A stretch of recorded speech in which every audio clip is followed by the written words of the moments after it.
guys! Welcome to my vlog! Meron nga pala kaming nabili sa TikTok at ito-try namin kung nakakatanggal talaga siya ng blackheads. Wow! Yan, nag-apply na ako, no? Naantay ko na lang yung 30 minutes. Tingnan natin kung matatanggal talaga yung blackheads or whiteheads natin. Tingnan natin. Habang nag-aantay ako matapos ng 30 minutes, naglagay muna ako ng tubig sa tubigan ng asawa ko kasi maglalaro siya ng basketball.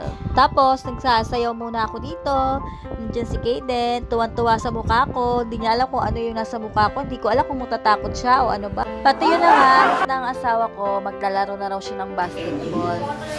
Yan. May pakis pa siya dyan, oh.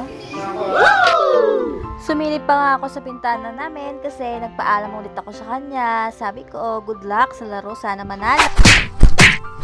At yan na nga, sa wakas, sa tapos ng 30 minutes, tuyo na yung nasa ilong ko, tsaka yung nasa baba ko. Aalis na natin siya, titignan natin kung gaano siya ka-effective. Mukhang nabawasan naman yung blackheads ko, pero rate ko muna siya ng 7/10 since isang beses ko pa lang siyang na-try. Yun lang, thank you for watching!